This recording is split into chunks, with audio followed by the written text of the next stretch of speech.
First of all, thank you very much for those of you who are joining us live stream. This is the third session that we have had today. We have had a session with elementary teachers and staff. We had a session with middle school, high school teachers and staff. And we're having this parent session, or should I say largely stakeholder session. Recognize it could be more than parents on this session. We'll also be having some repeat sessions, if you will, tomorrow. Again, with middle school, high school at 1, with K-5 faculty and staff at 3:30, and again, another parent session tomorrow afternoon. And we're doing a lot of these live stream sessions for a wide variety of reasons. Probably the most important is so you as parents, you as stakeholders, have the most current information that we have, the most current information that we're using. So hopefully we're all on the same page in terms of understanding. We do recognize that people have different perspectives, people have different vantage points, and people have different needs and demands, and that's understandable.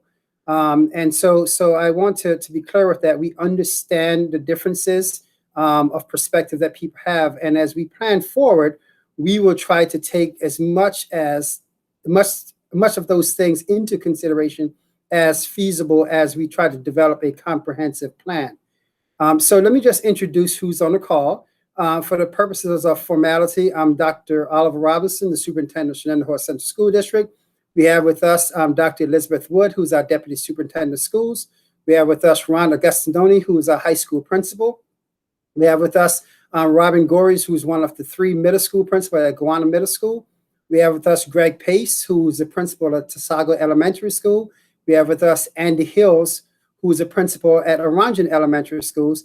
And also in the background, we have Kelly DeFisciani, who's our public information officer, who have been basically fielding the respective questions that's been coming in online, organizing those questions and sharing those questions with me, recognizing in many cases we have a lot of similar questions coming in.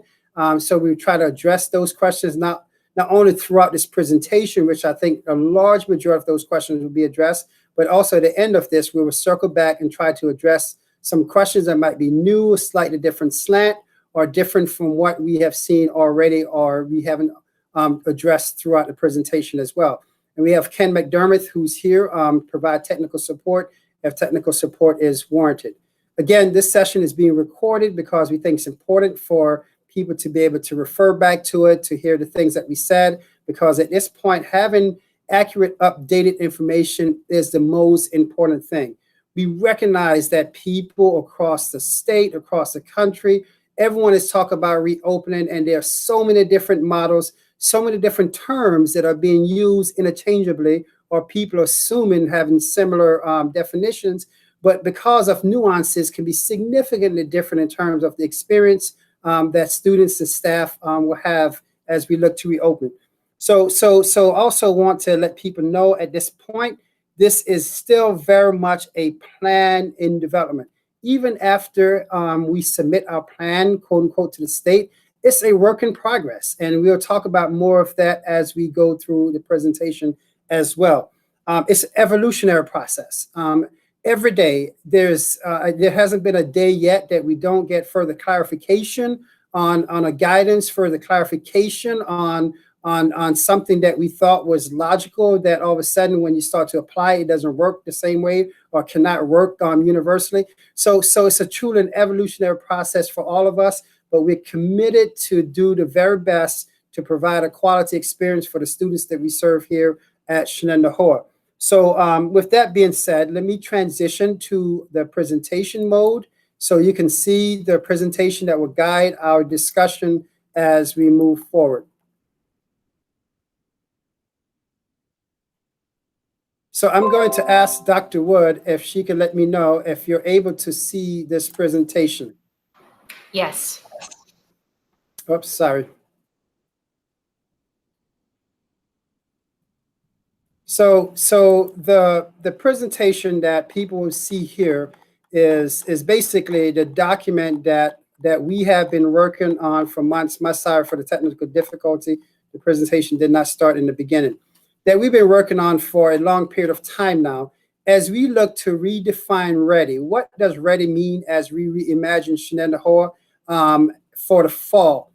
The state has emphasized, and as a school district, we have embraced maximizing opportunities for in-person learning for our students.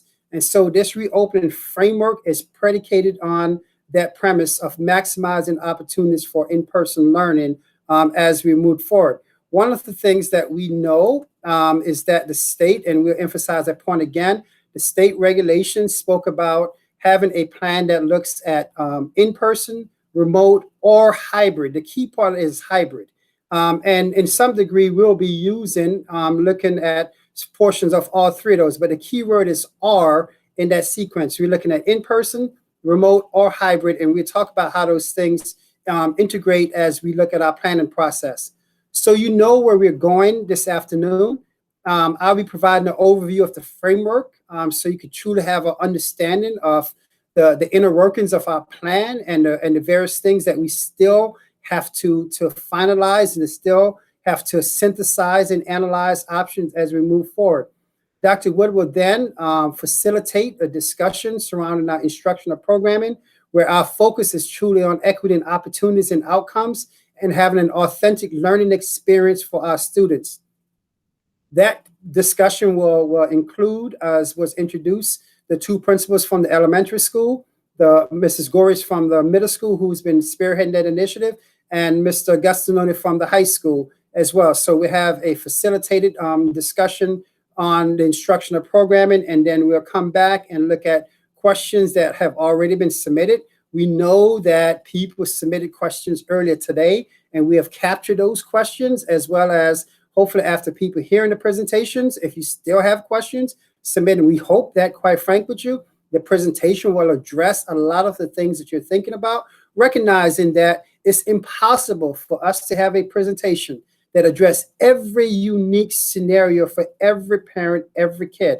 However, we will look to have a plan to look to accommodate the instructional programming for all our students, no different than we've had in the past, but clearly different considering the circumstances that we're facing now.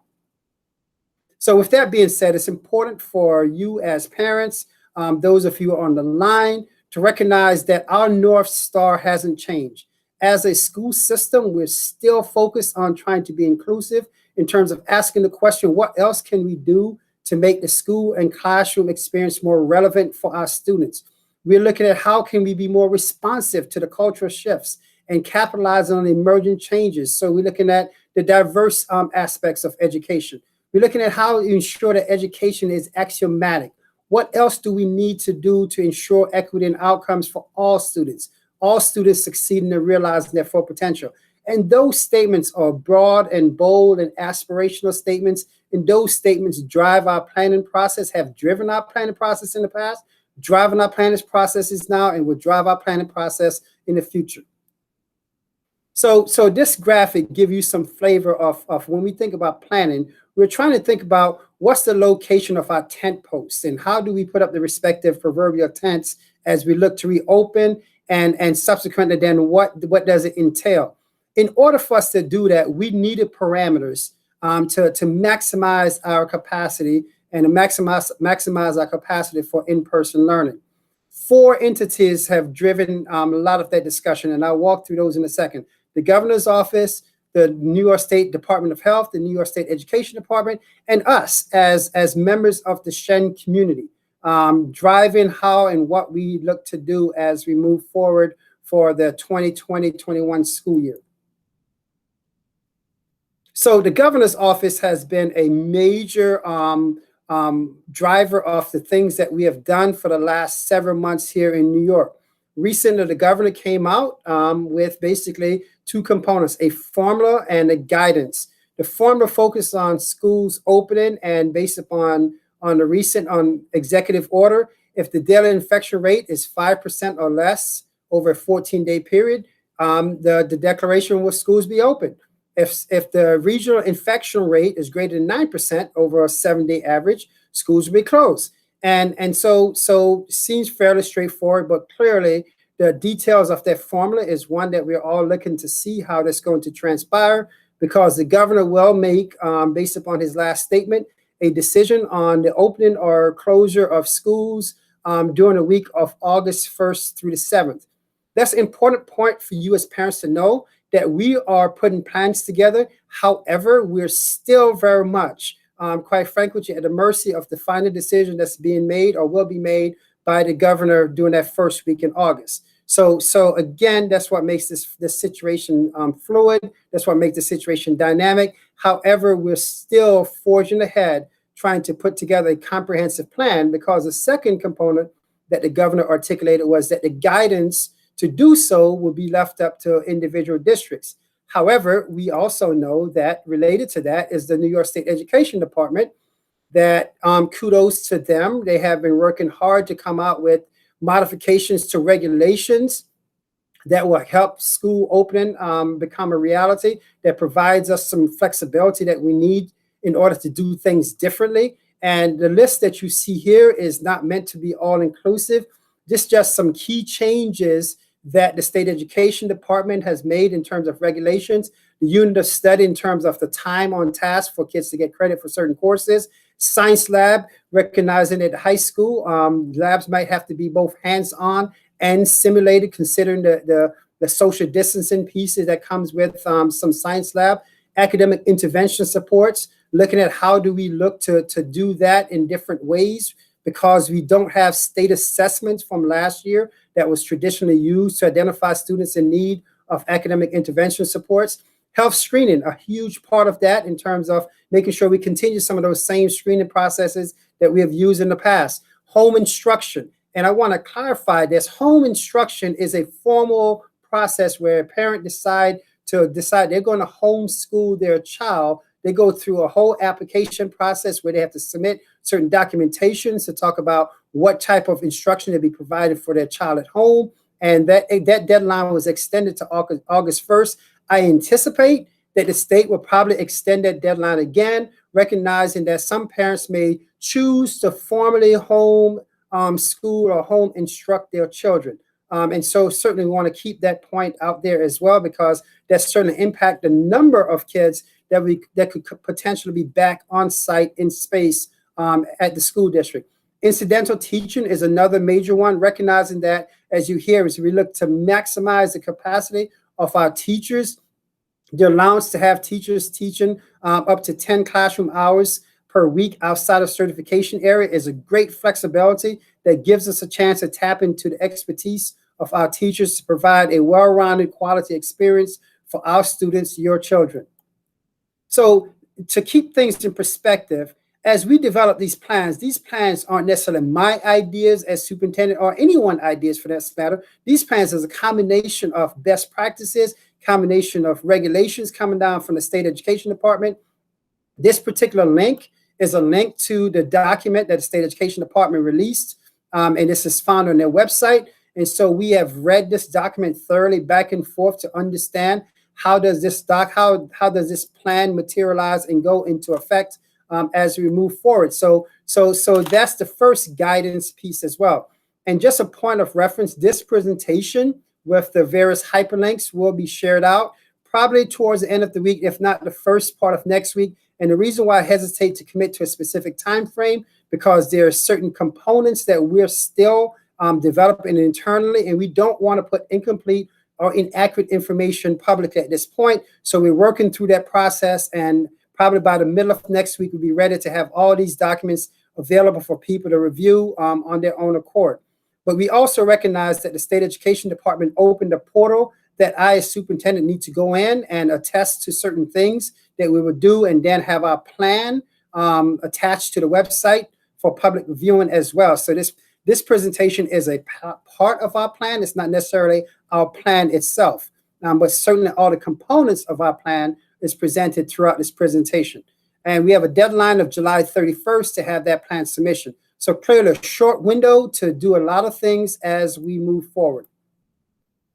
A big part of this also then is guidance in terms of from the health department. The New York State Health Department also issued a comprehensive document in terms of in-person instruction return. So here we have two different agencies two very distinct documents that we're working through as we move forward, the Health Department document and the State Education Department document, and trying to juxtapose both of those regulatory documents on each other, and quite frankly with you, making heads and tails in terms of how do we ensure that our effort is a good synthesis of all those things, and we're following through on the respective mandates articulated in both of those plans. The Health Department plan articulated what they call mandatory things and as well as recommendations. Clearly, our focus is on those mandatory things and looking at those recommendations and seeing how we can take advantage or benefit from those recommendations as we move forward.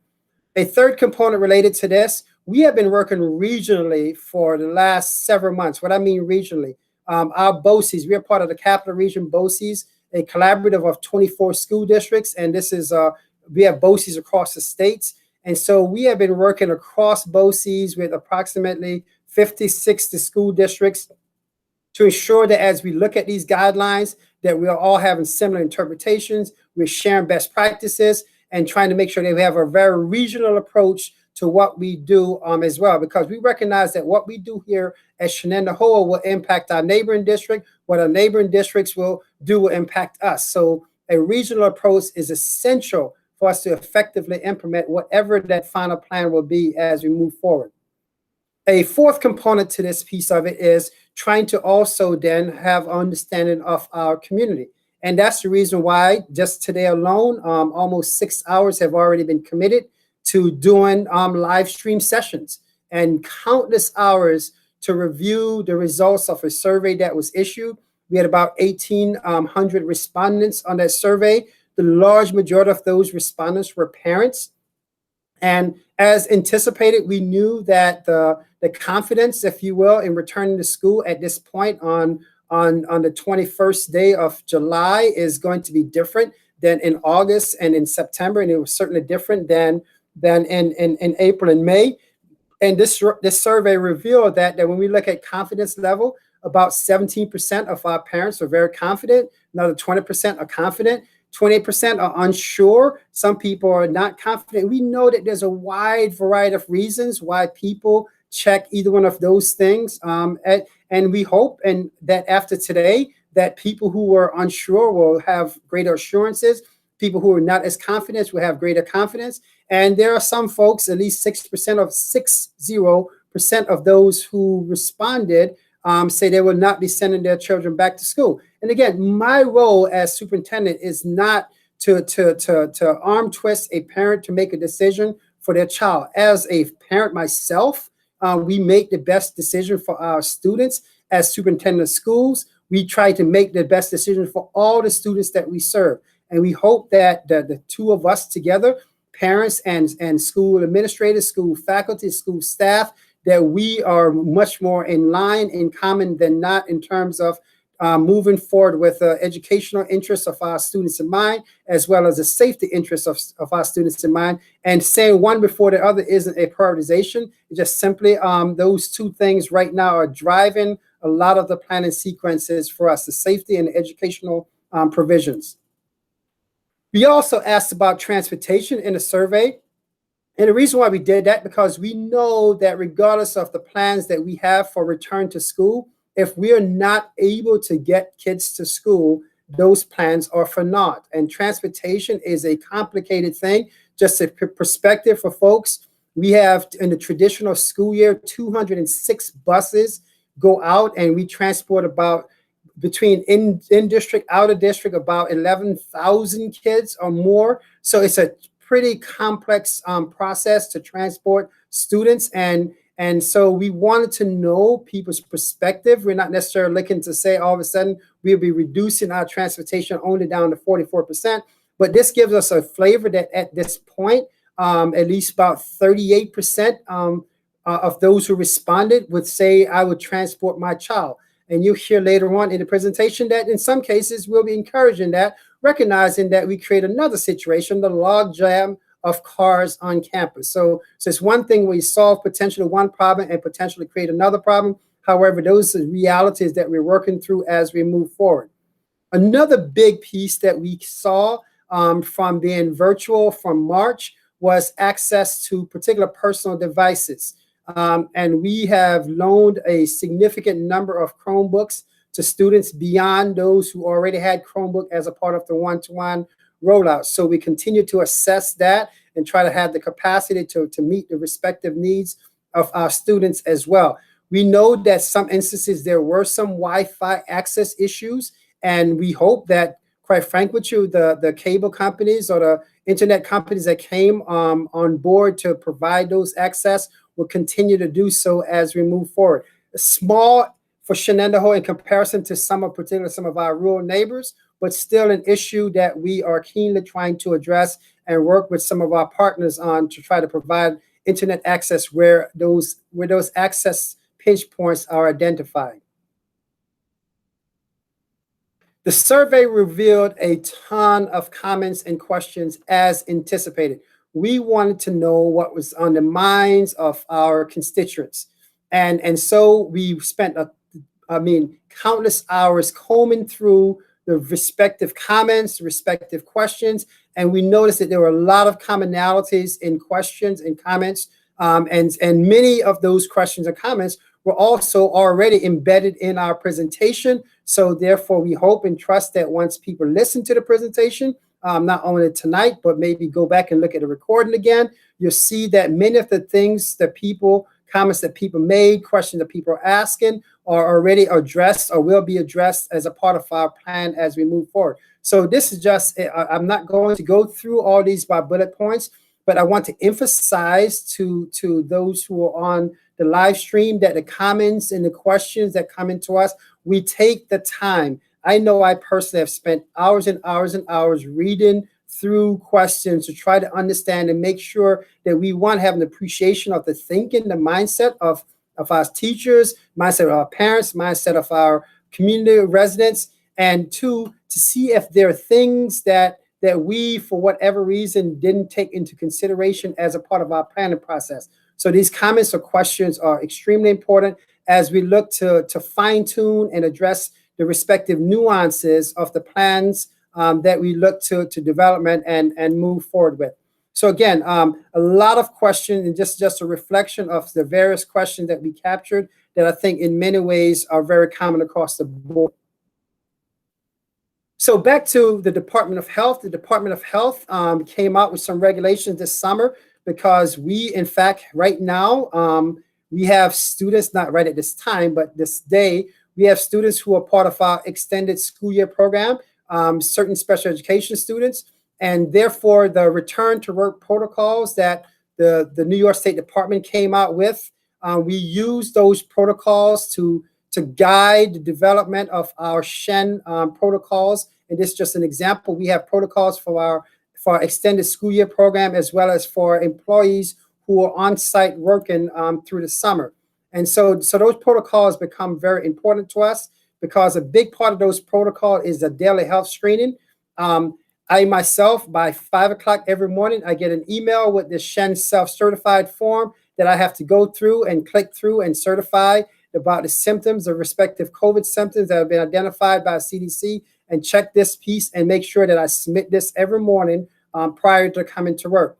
And that's an important feature that every employee will be asked to do when we return to school full-time. People who are working currently on site are doing this on a daily basis, this questionnaire piece of it.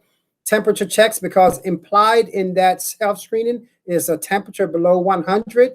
And so certainly we want people, if you're feeling any way feverish, to do the temperature check on a daily basis and confirm that you have done so.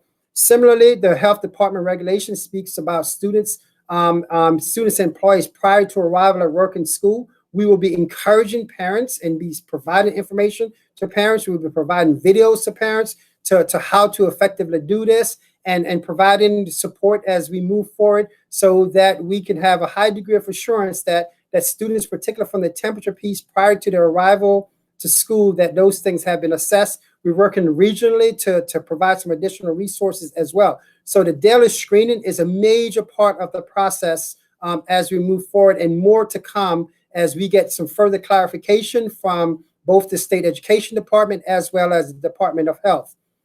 Daily contact tracing is a big piece of this protocol piece, disinfecting, which we go through a little bit more as well, the provision of PPE for staff, as well as masks. We're going to talk about some of those things shortly, as well for our students. Even the capacity for employees to provide remote services, if we're in an online situation, to have capacity on site to provide those services are all a part of the return to work protocol that we have already developed for the summer and will be expanded on for the fall. Speaking of face covering, the Department of Health protocols talks about providing face covering for students and staff, recognizing again that many people, because right now the law in New York State is that you must have a face covering. So therefore, people are accustomed to it, people have it. However, we will be taking an extra step. And right now in the process of ordering what we're calling Shen related face coverings, where essentially we'll have face coverings with the respective schools on it for our students. We'll be using the green version, not the white version, recognizing the white version could become filthy rather fast. So we'll be having face covering for students and staff. And so we're in the process of ordering thousands of those right now as well. And the expectation is that students will be wearing face covering while in school. And you'll see when we talk about transportation, not expectation, that's actually the requirement. On the buses, the requirement that students wear face covering on bus. I know for some parents that's a concern, that's an issue. And those are concerning issues that we have to work through because, again, the safety of students, the safety of staff, the safety of everyone is a significant point of this plan. And coupled with facial coverage is social distancing. So we'll talk about that in a second. But certainly when kids are eating, certain points of instruction for having short breaks, for those type things will be that. But the expectation is when students are in class or in anytime they're in a school building, they'll be wearing the face covering. The same thing applies to every employee now. As superintendent, as soon as I walk into the building, my mask goes on, unless I'm in the office by myself, such as right now in my office. I'm obviously not wearing my face covering because there's no expectation for me to interact with anyone at this point within a 6 feet distance. Spatial relations is a big part of what we've been looking at.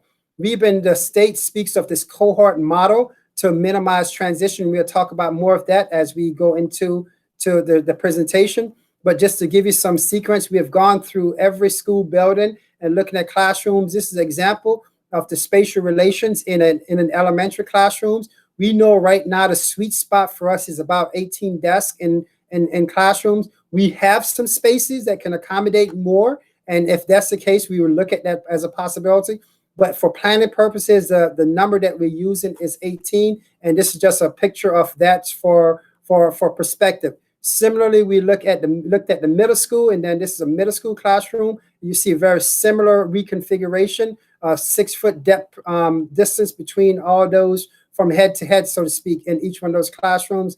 And again, similarly at the high school, we looked through a high school classroom, and you see a lot of the classrooms look very similar. A lot of the classrooms were similar sizes, similar shaped. And so subsequently, we looked at each one of those buildings to ensure that as we plan for capacity, we look to do so. We will be looking to repurpose certain spaces for instruction, gymnasium, libraries, computer labs, for example. Again, we're trying to figure out how do we maximize space in order to create the spatial distancing. How do we maximize space to have more in-person opportunities for our students as well. The physical barriers, there are situations where we cannot have 6 feet. And so physical barriers becomes important. A lot of that happens in offices or workrooms.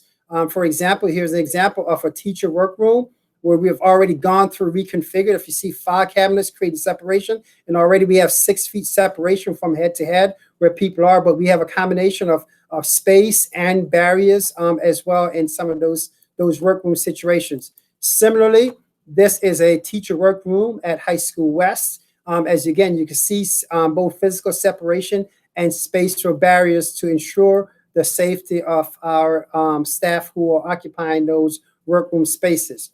Related to that, we're trying to reduce transitions in hallways and subsequently using a cohort model to try to keep students together as much as possible, trying to reduce congestions in hallways so we have staggered release time, particularly at the secondary level. No locker room use, because locker room become a congestion spot, and so we're trying to minimize those type things, and also then maximize what's available online for kids to access via Chromebook as well. One-way directional, we're in the process right now. We recognize we have some hallways that we could have appropriate spatial relations with or in, and we also have some situation that we may have to have some one-way transitions, try to avoid bi-directional as much as possible. So that's one of the pieces, and there'll be tons of signage that speaks about going one way. It's no different than right now if you were to go to your grocery store and you see the arrows on the floor, trying to do something very similar here in the school district as well, and having students adhering to not only wearing the mask, but also the bi-directional. That's going to be the work of our faculty, our staff, our administration, and you as parents, asking you to support us in those endeavors, recognizing that we need everyone to be safe in order for everyone to be safe.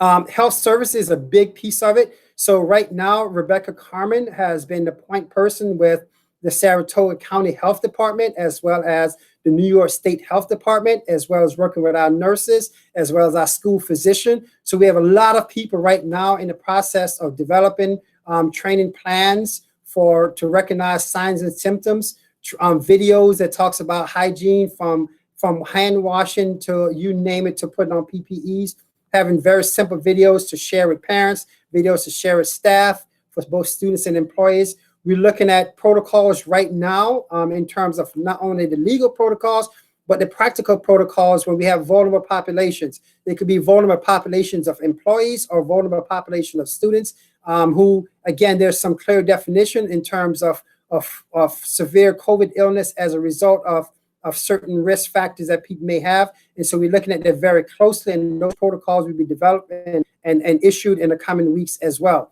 So those are a big piece of it. Contact tracing is a big piece of this equation, recognizing that we are going to ask people to sign in, it could be electronic sign in or otherwise, so we know who was in the building, when, where. So if we have a case or a suspect of a case, we can quickly go and identify where the person was, who were the potential individuals the person interacted with, and being able to engage the health department in the contact tracing process. As a school district, we'll be relying heavily on the Department of Health to help us through that process, and we'll be supporting that process, providing information to make sure, again, we can pinpoint those. So not only try to identify potential impacted people, but also identify areas that we need to quickly go in and disinfect and have those areas ready for utilization moving forward. Related to the health piece, we're right now in the process of identifying the health department regulations require for us to have the capacity, a separate room or space to contain anyone who may show a symptom throughout the school day. So basically, like right now, if you go to your doctor's office, you'll have a sick side and a well side. And so similar, we're looking to have isolation containment areas in our health services offices or different areas for that purposes as well. And we're developing protocols for someone who may have actually had a case. How do they return to work? Those protocols are developed based upon the Department of Health regulations. And those protocols, again, will be shared out with staff, with parents, so people understand what they need to do under those situations. If we have a school closure, right now, those guidance will be coming from the state. The current situation is that we have the potential of isolating the infected area, and after 24-hour grace period, going in, disinfecting those areas, and having those areas available for use. Contrary, if people recall when COVID first came about, it was a matter of if you have a single case, you're shutting everything down everywhere for 14 days. I think there's been a lot of lessons learned from that. And now the ability to use cohort model to minimize transition, to identify specific areas where people are, it gives us a better opportunity to isolate potential infected areas and do the necessary disinfecting as we move forward. Mental health supports is a major part of this. We recognize that students, that faculty are coming from different places, and how do we provide mental health supports for our students. We have been doing it as a school district with our contractual services, and we will continue to do that and looking more keenly at that need as we look to reopen school as well. Disinfecting is a major part of this. The protocols that we have for disinfecting, we are not making them up. We're using the protocols that right now that's from the CDC, as well as protocols from the State Health Department in terms of appropriate way to clean spaces. And we're using those protocols for our daily disinfection of all spaces. We have purchased specialized equipment. And this is a video. The video link won't necessarily show as well in a Zoom environment, and I'm sorry, in a Google Meet environment. But we recognize that we have purchased specialized equipment to quickly sanitize spaces within the respective school, to sanitize buses between runs. And so a huge investment by the district to purchase those specialized equipment to do so very quickly. We're providing resources, cleaning resources, hand sanitizers, retrofitting bathrooms to have touch-free paper towels, retrofitting water fountains to have the dispensers where people fill up a water bottle versus people drinking directly from the dispenser. All those things are things that we're doing right now as we look from a disinfecting and clean the facilities. Filtration system, ventilation systems. If some of you recall, recently as a part of the governor's requirement for malls to reopen, they needed to have what they call a filter with a minimum of MERV 8. We have always had that filtration in our system. And now we have upped that, and we're going even higher MERV rating for where our systems can allow. We're looking at the ventilation processes differently. So the bottom line is we're looking to not only meet the recommended requirements from the Department of Health, but we're looking to exceed those requirements when it comes to filtration and ventilation of our systems as well. Related to that, and something that as household residents, you could appreciate, each of you have a filter in your heating and ventilation system. Most people change that filter once a year. As a school system, we have always changed our filters twice a year. Now we're upping that to change our filters 4 times a year.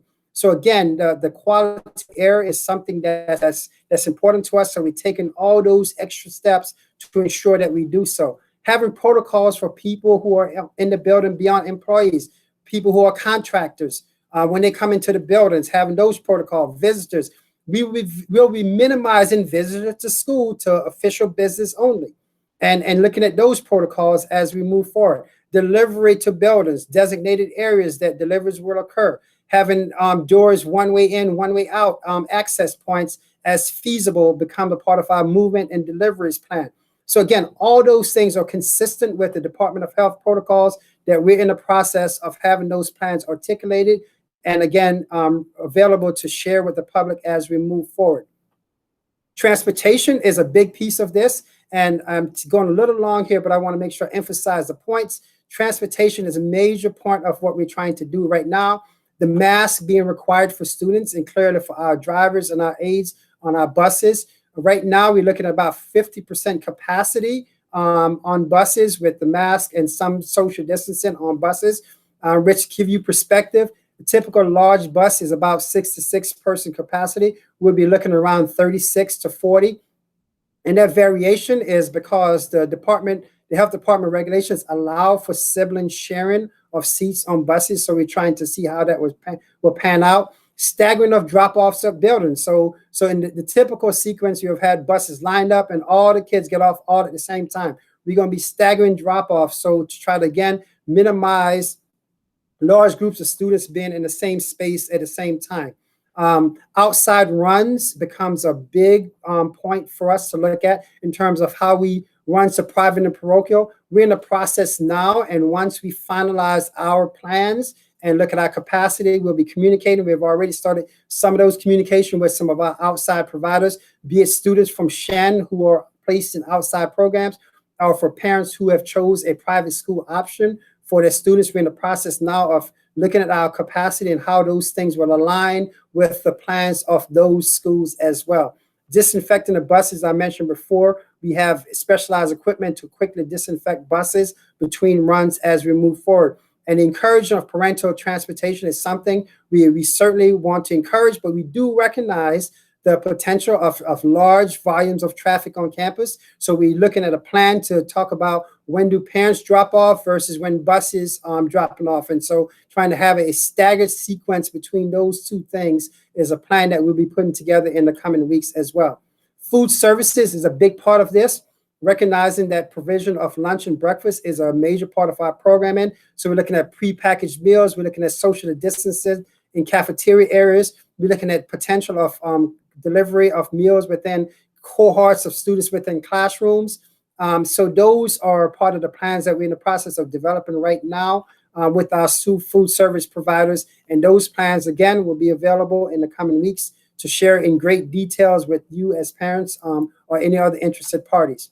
So with all that being said, it's important for people to know that there are a lot of moving parts, and we are committed to doing this. And I say this not to seek sympathy for people to say, oh my gosh, you guys are working so hard. The reality of it is we're all working our tails off to understand all the regulations, to understand all the best practices that's out there right now to put together the most comprehensive plan for Shenandoah.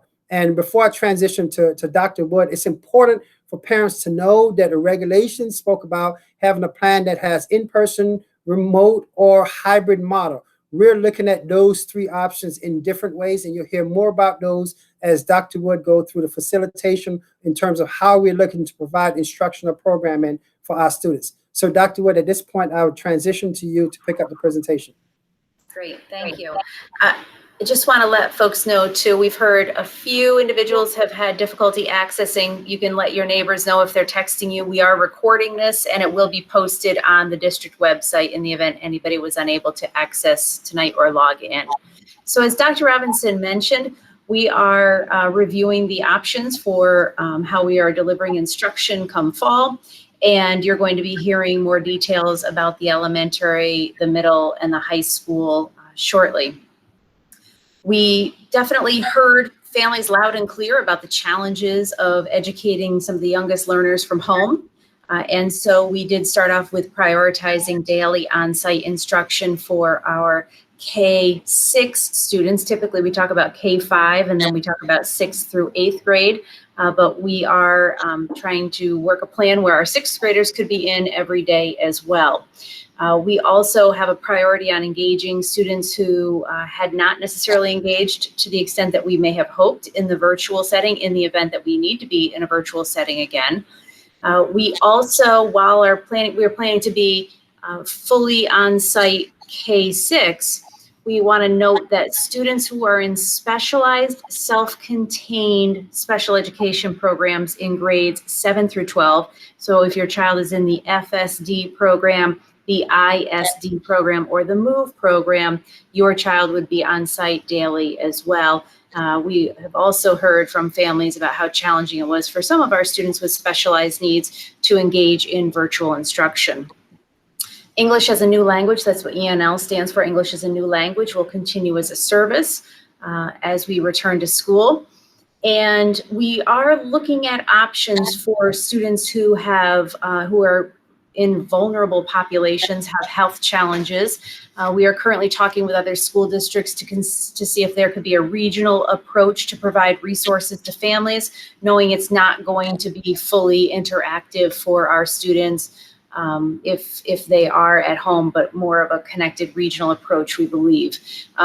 For families who are interested in homeschooling, that is a formal process, as Dr. Robinson mentioned, and information is on our website about parents who would like to homeschool their students going forward. All right, so we know it turned out to be great that we had done one-to-one Chromebooks for our students, grades 6 through 12. We hadn't done it anticipating a pandemic. However, when the pandemic hit, we felt very fortunate to have devices in the hands of all of our 6th through 12th grade students. And we did roll out about another 600 devices at the K-5 level where students, our parents indicated that they needed another device in the household. Making sure that everybody has access in the event we need to transition again to virtual is important. We also are working on prioritizing the delivery of instruction, making sure that we are offering high value lessons, and that students and teachers are asking the question, what do I know students need to know at the next level? And when they can answer that, yes, the students definitely need to know this as they progress through, that becomes something that is a prime area of focus for the instruction. So in March through June, we had evidence of learning and not yet learned as the grading mechanism. That was as a result of our quick shift to online learning. We're looking at a slightly more nuanced grading approach in the fall, which we are still working out. But Dr. Robinson, if you could just open up that standardized grading rubric. We are looking to transition to a leveled system of 5, 4, 3, 2, 1, or at the bottom would be the not yet learned, not yet submitted, which would then translate to a score in the student information system, Infinite Campus. So we are still working on developing this type of rubric. We believe it takes into account some of the challenges our secondary students may experience as they transition into a hybrid model, but it also helps us move back toward some sort of accountability grading scale that will be entered into Infinite Campus with all quarters counting in students' grades. We also have been looking for online learning supports and doing a lot of research and hearing from families and teachers about what worked best for the last spring. We are going to be providing additional professional development to teachers on the types of practices that work best for online learning, particularly for our 612, knowing that about half the students will be in person 2 days, followed by 2 days at home. We know that some students did not have as much synchronous instruction, meaning live interaction with their teacher from March to June as maybe we would have preferred. And that is an expectation going forward that there be more real-time connection between teachers and students. And the reality is teachers struggled sometimes to set that up simply because there would be overlapping meets, or we are going to have a much more clear schedule in the event we need to transition out of school. The schedule that we built for in school, particularly for grades 6 through 12, will be operationalized when we're at home. So students will get more real-time instruction from their teachers in the event we have to transition out again. There is going to be a strong focus on social emotional learning and culturally responsive teaching and equity. We want to make sure we're supporting students as they return to school, looking at some additional orientation time for all students, especially our students entering new school buildings, but really all students will benefit from some additional time transitioning in, meeting their teacher, learning how to walk in the hallways, as Dr. Robinson had mentioned, in the one direction in certain hallways, and learning the new routines of the school. We are going to be working with teachers who sometimes may be doing things live in class with certain groups of students to record those meets and post those videos so that students have access to them after the fact as well.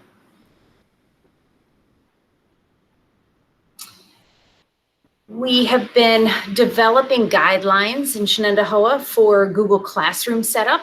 So Google Classroom is the learning management system where teachers post assignments for students and students can turn in their work to the teachers. We use Google Classroom for students in grades 4 through 12, and that will continue to be used. We have given additional guidelines to teachers in terms of how to name assignments, how to post assignments for the sake of students so that they have a more common experience when they go into the platform. We also, and I'll jump down to the bottom bullet, we know that in grades K through 3, we were somewhat underprepared. We didn't foresee this virtual learning transition coming so quickly. And our teachers did the very best they could, but many of you as parents were going to a lot of different platforms as asked for you to do by the teacher. And we have worked to centralize this by securing a platform that our teachers in K through 3 will use should we need to transition to the virtual, but they'll use it too while the students are in school as a communication tool with parents. We're also going to be providing professional development for teachers teaching in extended blocks of time. As many of you know, we were looking to make that transition for 2021-22 school year, and it is coming sooner than we would have thought, just based on the fact that it fits very nicely with cohort models, extended time, extended passing time, as Robin Gories and Ron Agostinoni will get to shortly. And again, focusing on the social emotional well-being for students and professional development for teachers to be able to plan for that in the classroom. So the specific elementary plan, I will ask Andy Hills and Greg Pace, elementary principals, to outline how they arrived at the plan for having students come back, what they were working on first and foremost, what they had to attend to, and where the plan is headed for elementary. So Mr. Hills and Mr. Pace. So the first thing that we had to address were the safety concerns, which basically came down to the social distancing. So the 6 feet rule was probably foremost on our mind in determining if we had room to bring everyone back. So there was a lot of measurement to make sure that our classrooms were ready and what that would actually look like. So we right away started determining how many students we could fit into a classroom and started repurposing rooms for classrooms to ensure we could get all students back. The next step as far as safety goes is what our hallways are going to look like. And because of the nature of the hallways being a little bit narrower, our goal is to limit that contact time in the hallway. So that movement in the hallway is going to be limited. So ultimately, when we look at the decision-making that we're using, safety is at the forefront, which ultimately impacts the capacity of what we can actually get done. And that's based on that commitment for the safety. So when we look at our service delivery, what we're actually going to be focusing on during the year, curricular-wise, right away, our English, language arts, and math came to the surface. We are living in the new Sputnik age. This generation will look back on this as a time of the importance of the sciences. So we are going to be emphasizing our science. We can't lose that. And we are going through a social change within the country, and to ignore that would be shameful. So we will definitely be looking at our history books. So we have our 4 core areas. And now what we have to look at is, based on that safety, based on the capacity that we're going to have in the buildings, we have to look at those other areas to find out if we have the capacity and what we're going to put in next into their schedules. Just to follow up on Mr. Pace's comments there a little bit, those of you that are viewing the slides, you can see there's one bullet that mentions synchronous and asynchronous maximizing content time. Well, as we've been talking about, you've actually literally been seeing pictures of classrooms with only 18 desks. And you heard Mr. Pace talking and many others talking about limiting transitions in the hall. The concept behind synchronous and asynchronous learning would be a synchronous situation, which is what we're working hard to establish, is to have a teacher in front of the children presenting curriculum throughout the day. But there'll be other times throughout the day where you'll have asynchronous learning, where the children might be receiving some of their lessons still virtually, but while they're at school. It could be quite literally a teacher across the hall presenting a math lesson to the students virtually on the other side of the hall. And that's because we're maximizing our space with the thoughts of fewer students in the classroom. We're maximizing the use of our teachers and our instructional staff, but we're providing high quality education. So at the end of this week, Mr. Pace and I are actually meeting with a group of teacher stakeholders to continue the look and the investigation into this model. A lot goes into it. There's a lot of ideas with it. There's a lot to go through still, and we're being very sensitive to the time commitments of what the summer looks like, because September will be here before you know it. But we also are recognizing that the state is going to send out information in August, so we'll be ready for that. But to end that thought there with what Mr. Pace was saying, all of our plans are connected so deeply to a high quality educational experience, followed immediately with those concerns about the health and safety of our students and staff.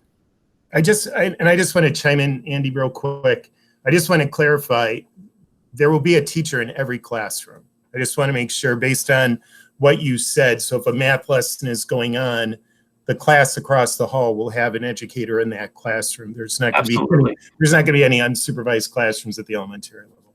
Thank you, Mr. Pace. Absolutely right. Yes. Great, thank you. And as you noted, safety, learning are our priority, and we have plans, Mr. Pace, Mr. Hills, working with groups of elementary teachers the end of this week, trying to put some additional details in place for September. And so good time to transition to Robin Gorey's to talk about grade 6, because grade 6, even though it is in our middle school, is really following or going to be following, that daily schedule and keeping track of all the health implications that go along with it in terms of social distancing and cohorts. So I'll turn it over to you, Robin Gorey's. Great, thank you so much. So as Dr. Wood had indicated, we are bringing the 6th grade students back for everyday instruction. But before that even starts, we do want to assure you that we will have an orientation for our 6th grade students. Everyone at the middle school thinks that is so incredibly important. This is a huge transition from elementary, and we want the kids to have a tour and receive their new Chromebook and learn about their teams and learn about the new courses that they'll be taking. So please rest assured, because I know that's one of the most important things for students and parents right now, that we will look obviously at orienting all of our students back to school, because it will have been 6 months, but it's really important for the grade levels that are switching from one school to another. We too will be working with teachers in the coming days to be taking a kind of a deeper look at some scheduling options that we have come up with, but we are looking at larger blocks of time, which would essentially mean that we are not looking for a student to necessarily go to each class every day. We're looking at larger blocks of time where they may have a course one day, not the next day, but have it the following day, because they're in a larger block and kind of delving deeper into the curriculum in that block of time. We will be attempting to maintain our teaming, and that will help us to minimize the cohort group of kids. We are going to extend our passing time and definitely stagger our release time in between the classes that they do have to go into the hallways in between their classes. And like Mr. Hill said, some of our instruction may be delivered remotely from in the school. These are still some decisions that need to be made as we move further into the scheduling process. And we may be repurposing some of our spaces in the school that were never considered a classroom, but they will be a classroom come September. And so again, some more decisions that have to be made. And segueing right into the 7th and the 8th grade, there will be some similarities with the 7th and 8th grade. And that's why we are the middle school. We transition into the 6th and now into the 7, 8. And again, we are going to be minimizing the group of students that are in each day. We're going to have half the population in for the 7th grade and half the population in for the 8th grade. And we really want to consider the number of classes that students are responsible for when they're in school and when they're out of school.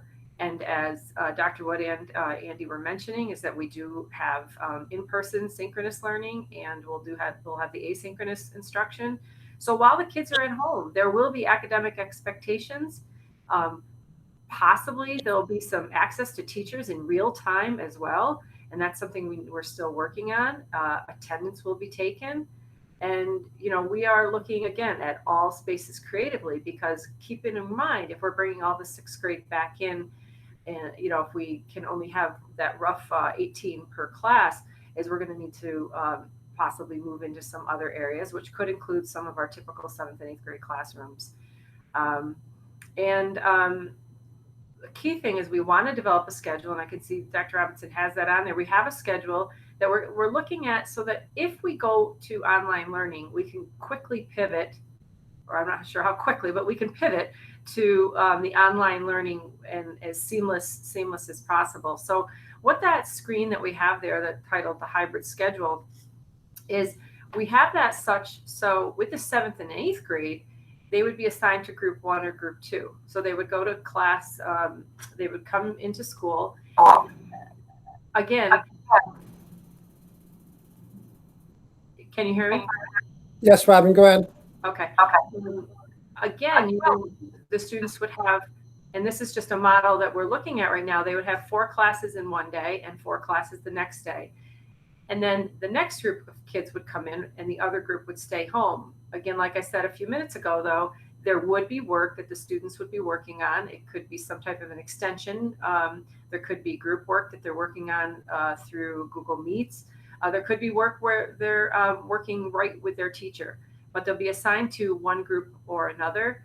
And we would certainly do our best to, if I have a 7th and an 8th grader, to try to make sure that we have siblings that would attend on the same group. So if you're an 8th grader in group 1, we would try our best to make the 7th grader be group 1, and so on. Again, keeping in mind that the kids do have academic expectations while they're at home, but they would be assigned to one or the other.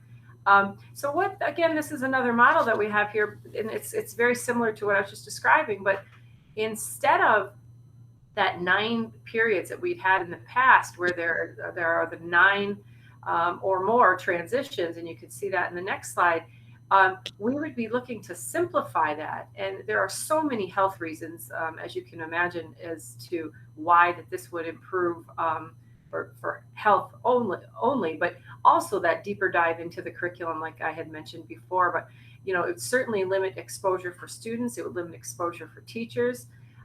Students, while they're at home, they would be looking at potentially just the 4 subjects, as opposed to looking at the 8 that they would have on any other given day.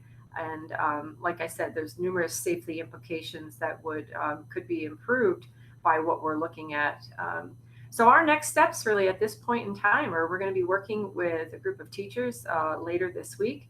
And we have a few weeks now. We need to rebuild the master schedule, because right now we have the one that's on the left of the screen completed, but we now have to do our best to try to offer as many of the same courses as we possibly can, given the fact, though, that there may be a few that we may have to look twice at this point in time, due to some of the spatial relations that we have, because some of them will be difficult to offer, but it's our intent, as best as we possibly can, to offer as many of them as possible. And we look forward to working with our faculty this week to begin that process.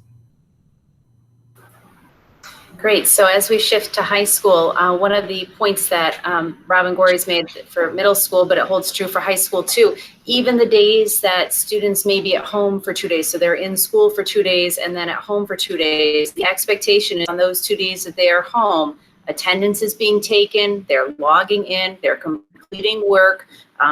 The scheduled time for that class would be the same time the class is in session. With the classroom teacher, there will be opportunities to meet with the teacher in real time. So really stepping up that connection between students and teachers while they're at home, which leads us to taking a look at the high school hybrid, which is much like grades 7 and 8. Mr. Agostinoni. Thank you, Dr. Wood. Good evening. Similar to what's been said, as we established the 10 posts here at the high school, a lot of the same process in terms of safety. But we also focused on, as did everyone, K-12, the student experience, trying to balance. Our students are going to be returning to school. That does not look the same as it did on March 13th. And we know that students enjoy school, and that experience is real important. So we're trying to blend that public health, that safety, with the student experience, to make sure that we can have this seamless transition back to school where students can enjoy school, yet still follow those social distancing, those spacings, the transitions that have already been spoken about as they return to school. So we put that on the top of everything we do, student experience, as we're looking at establishing a process to return back to school.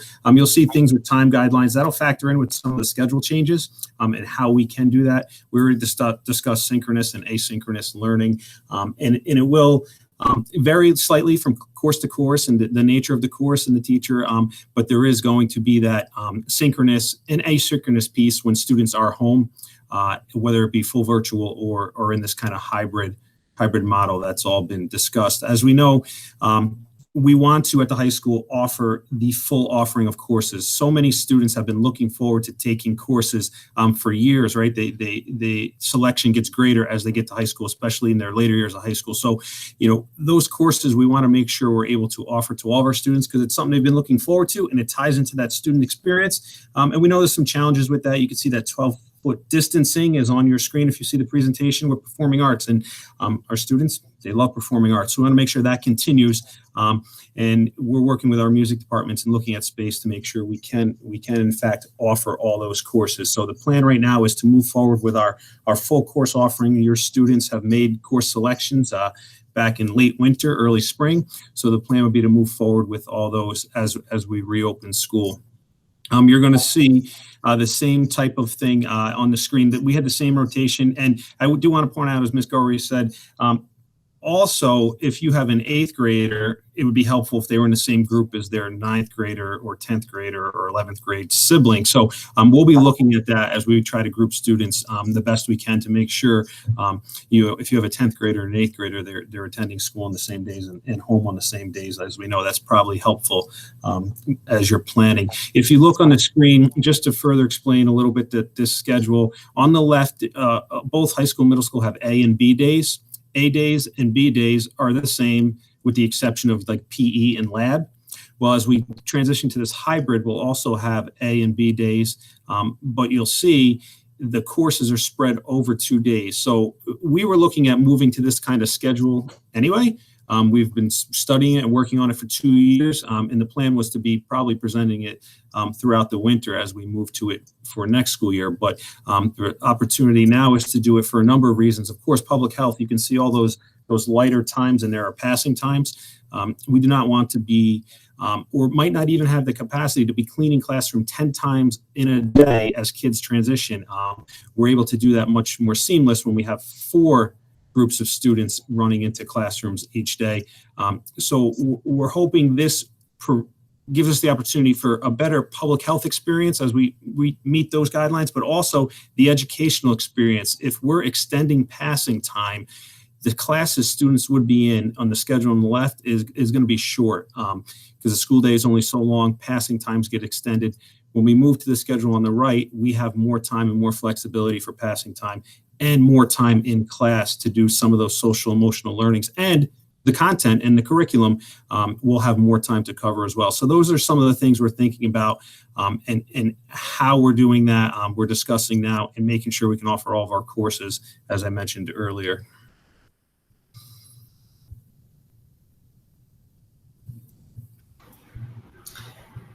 All right, so that's a general overview of our instructional plan. As Mr. Agustinoni mentioned, it's a faster move to the longer block period than what we had anticipated, but there are so many positives that will come from it, particularly the social, emotional opportunity to have those kind of conversations, the extended passing times, and knowing that the classes we would be left with would be very short. The other point to make there is that if at some point we need to switch to entirely virtual, it's a lot to ask students to be on the computer all day, start to finish, making 9 transitions over the course of the day. And by moving to this block, it would give the majority of students 4 classes that they would attend to, be it whether they were in school or at home, or if we were to move to an entirely virtual presentation. So know that a lot of work has happened, which is probably why you see the fatigue on some of our faces. We normally look a little perkier than we do this evening. But the work continues, and we're going to continue working on refining these plans, working with teachers, and making sure we have a great instructional plan for return to school in September. So back to you, Dr. Robinson. Thank you very much, Dr. Wood. So one of the things I would like to just emphasize before I address some of the questions, recognizing that many of the questions we have received have either been addressed in some of our comments, as well as one of the things that we'll be doing is looking at the questions and putting together virtually a F&Q document, frequently asked question document to put out there so people can have answers to those pertinent questions as we move forward, such as why K-students need to be in every day versus if a lot of classes will be asynchronous. A lot of classes will not be asynchronous. In every instance, there will be a teacher with the students. We'll be maximizing the capacity of teachers to do certain things within the space and utilizing technology. However, before I go into those questions, I want to emphasize a couple of points that's still looming and lingering. As a system, fiscal capacity is still a concern for us. We're watching to see what the state is going to do in terms of state aid. We have a lot of unforeseen reopening costs. As a result, each time a new regulation is formulated or new mandate is provided, we have to figure out what's the cost implication for that and try to do that in a way that we could effectively meet the needs of our students and recognizing the fiscal constraints that we have as a system. So things such as looking at staffing. What's the implication of staffing if we have people who have legitimate medical issues and unable to return? What's the implication of those kind of things? Technology access is one that we continue to look at. A significant amount of dollars focused on professional development that looks at virtual content, look at instructional delivery model. Transportation, having a smaller number of students on buses, which means more buses running more frequently, having staggered bus runs. All those things have implication we have to look at. Retrofitting buildings. As pointed out before, we're in the process of looking at hand-free towel dispensers, looking at water fountains, getting rid of the old-fashioned water fountains, putting water fountains where people fill water bottles, looking at those kind of things. And so there are many, many cost factors that, as we look at these plans, we're looking at capacity in many ways. Public use of facilities, that's the common question that we're getting right now. And people have to understand that per the Department of Health regulations, as well as the New York State Education, the same requirements that we have when we're on site back in the fall will be the same thing that applies for use of facilities and grounds. So until we have those things in place, until we get the clearance to effectively do so, our facilities are still being closed for public use. And so those are some of the questions that often comes up beyond these pieces. A lot of conversation with our union representatives, recognizing that this is a partnership.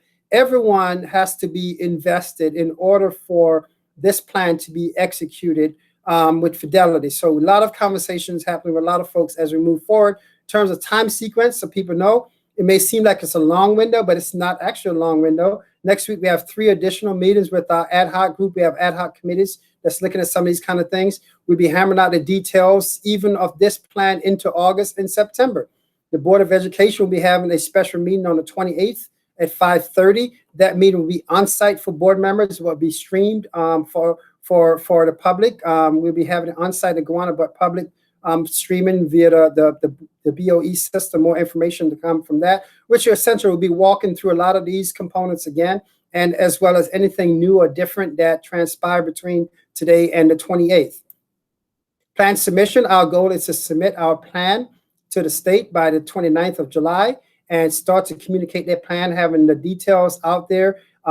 We know that there will be targeted focus group conversations by respective principals to say a meeting to talk about student schedule, a meeting to talk about this. So we can start to chunk this out because this is a lot of information to consume all at once. We know it, and however, that's the reality of it. So we want to then start to provide information in small, manageable pieces so that the more specific questions that people may have, those questions can be addressed in those terms. Recognize that it's impossible for us to address all the unique and specific questions people have.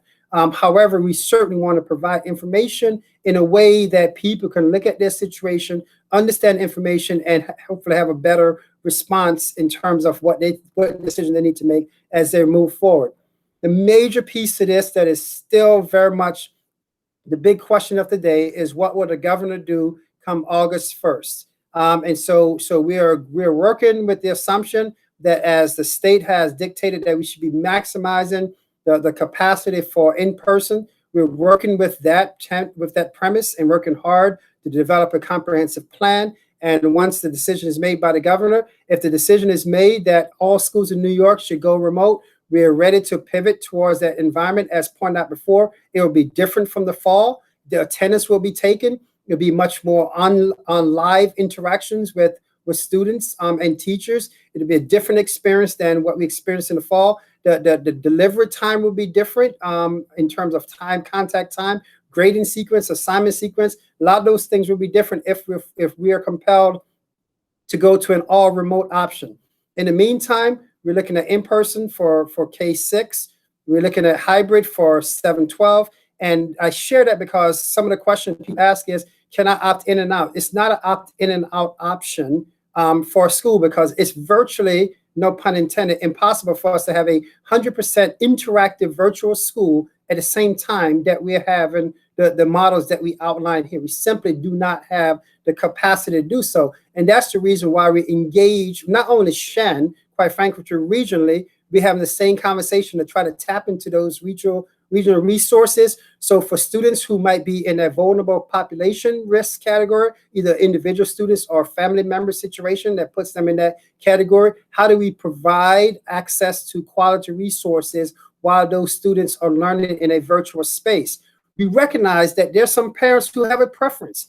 That preference is a choice a parent's going to have to make. There's a difference between people who have, because of vulnerable high risk factors and preference, and people who decide they're going to homeschool their children. Homeschool is a process, and that information, again, is available on the website. Certainly, if you call the district office number, Bob Miller, who's the person who oversees the homeschool process, can provide those parents. So they're different things. And we want to make sure that distinction is made. It's not like I'm going to opt in one day I want to be virtual, one day I want to be on site. The virtual experience is going to be trying to support those experiences, not going to be the same as a on-site experience for students as we move forward. So it's an important distinction for people to make, and we're still working through this. I was just on a call today with 130 plus school districts regionally. When I say regionally, we now going into Western New York, we go into the Adirondacks, we going into the Mid-Hudson region, trying to figure out how can we look at this from a collective piece to maximize technology to create a more robust virtual platform options for students who need to be in that virtual option, or even for parents who have that preference. And so we're working through that piece right now as a second plan, so to speak, as we move forward. But that's more of a regional approach, and I think I need to be honest with parents about that, because I think some people think that's opt in and out. It's not that way. If we're fortunate that we get down the road 6 months from now, 3 months from now, and there's a vaccine, thank God for everyone if that be the case. If we're at that point, we will revisit our entire plan again and pivot the plan to quote unquote a much more normal, if you will, on-site model where we can then get engaged with extracurriculars and things of that nature. So our plan is designed to be flexible based upon the factors that we're faced with. We hope that we don't have a situation because of increased infection that we're shifting our plan to remote, because that's not good from a health perspective. And we certainly don't want that to be the reason why we're shifting our plan. So we want the opposite to be a reason why we're shifting our plan, because we're at a better place as a society, as a nation, from a health perspective as we move forward. A lot of questions related to virtual, and I think a lot of those things will happen. So I just want to conclude a couple of things here. And again, I'm scrolling through, looking at my phone. Mrs. DeFischia, who captured a lot of the questions, or sharing those questions with me. A lot of those questions I'm realizing now were addressed in our conversation point, but I want to look at those things as we move forward. The mask is a lot of questions. Yes, we'll be requiring students wearing masks. Yes, we'll be requiring employees wearing masks. The self certification piece is a piece of it. The temperature check for parents. And again, you know your children's tendencies, you know your children's sick tendencies. All those are factors that we rely on parents as partners in this relationship to help us keep your child safe, to keep every child safe. And if everyone has that same mindset, we can then have a stronger confidence in terms of our ability to safely provide a quality education for our students. Again, just quickly scrolling through here. I've looked through these before, but I want to make sure that somewhere in our conversation we didn't miss a certain point. People asking about things such as sports. Sports is a determination that's being made by the state level, and we'll see how those things come into place. People asking things about will we continue to have band and orchestra? As Mr. Agustinoni mentioned before, the health department edict right now is a 12-feet distance, and so we have our administrator for the fine arts and performing arts are working, looking at different models, looking at different plans. People asking about physical education. Will we continue to have physical education? We have our director of phys ed and athletics looking at different plans. And as we look at capacity, how do we provide those things? Because we recognize that, yes, while the core academic programming is important, we also know that the whole experience that kids have goes beyond the core academic programming. So we're trying to provide a well-rounded experience as much as feasible, much as possible, considering the circumstances and the parameters that we're dealt with. People asking about lockers. We will not be using lockers. We will relax rules about backpacks. We're looking at right now what will teachers ask parents and students to buy and have, minimizing that because, quite frankly, with you, most of the content will be delivered in classroom via students' Chromebooks or otherwise. So therefore, those equipment pieces will be utilized much more than they have in the past. And so again, trying to take advantage of what technology provides for us, recognizing that we also don't want to have kids simply in front of a screen all day. That's not school. We want to maximize and utilize technology, but we don't want to have kids simply in front of a screen for 4, 5, 6 hours a day. That's not the outcome that we want as well. Bathroom protocol is a big one. We're looking at bathrooms right now, and there'll be rules in place to minimize the number of kids in bathrooms at the same time. Yes, kids will have access to use bathrooms. So I don't want anyone to have draw that conclusion from that, but it's one of those things that we have to look as we move forward as well. So again, to conclude this whole thing, I hope people realize that there are many factors that we're looking at, and this just give you an example. The documents, the links that are on here, myself personally, and I'm sure some of my colleagues have looked at, I've looked through every one of these documents myself personally to understand what are the regulations, what are the mandates, what are the recommendations coming from the state level, and how do we then use those things to formulate our framework and subsequently to put the meat on the bones for our final plan that will be made available to the public for people to review, for people to understand as we move forward in the next couple of weeks here, going into the month of August as well. Additionally, we have looked at plans across the country.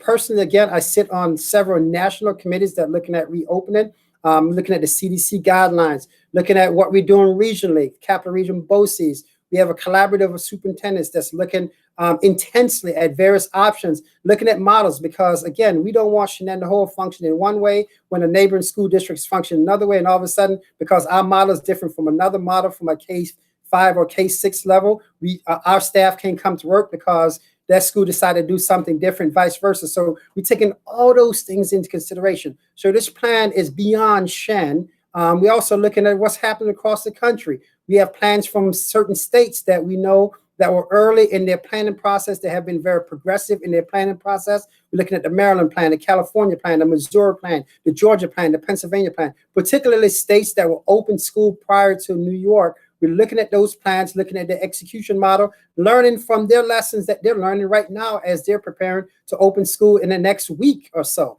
And so we're looking at those and having those conversations with colleagues across the country. We're even looking globally, but recognizing that there are countries that have already opened schools. So we're looking at those best practices from those situations and trying to understand how those things influence our plan, how those things influence our decision-making here at Shen. And this slide, I think, sums it up. At the end of the day, Shen is in, and we have to be all in together. And from a staff employee perspective, it is all hands on deck. We will be asking people over the course of the month of August into September to engage in a lot of planning and a lot of things to ensure that once we have those things, when we have that final plan, so to speak, ready for execution, we have dotted all the I's and crossed all the T's. And taking all those factors into consideration. So again, in the coming weeks, you'll have more information. we'll be working on a pretty extensive Q&A document. We don't want it to be so voluminous that people won't read it, but we're going to categorize questions that's coming in so you can have those specific questions and post those things on our website, because information is key. There's a lot of assumptions and, quite frankly with you, misassumptions circulating around in terms of what one things mean, and we don't want people to make a decision based upon that. We want people to make a decision based upon information, and we want to be informed by the comments and questions that people have. And we have already been informed by the comments and questions, and subsequently, that's the reason why we're having these live stream sessions as well. So as we look to transition for tonight's session, I want to thank my colleagues who represent many people working with them. This has been a tremendous undertaking, and will continue to be a tremendous undertaking over the course of the next several weeks. We know that once we come back in September, as Mrs. Gorey's pointed out, there will be time for staff transition, be it PD time, staff time for student orientation, because we want this to be as smooth as possible for all parties. And we want to make this a quality experience, a safe experience for our students. I can't emphasize that more to you as a parent. And I say that in full earnest. At the end of the day, I, as a parent of children, understand fully your concerns, your need, your desires. And I also understand that the perspectives are wide. Our job is to try to put all that together and come up with something that's doable, workable, and sustainable over time. So please stay with us. And I say that very respectfully, stay with us. Follow the information that we're putting out. If there are questions that you have that's burning, share those questions with us, because those things help inform our thinking, help inform our decision making, and subsequently will inform the final plans that we look to execute over the course of the next several months. So again, this session is being recorded and will be posted, and we'll be having some similar sessions tomorrow, as well as you'll be hearing from your respective principals in the coming weeks as we try to have some target focused conversations to keep this going, to make sure that you as a parent, you have what you need to make a confident decision. So again, thank you very much. And to my colleagues, thank you for spending the time tonight being on this call. Thank you all very much.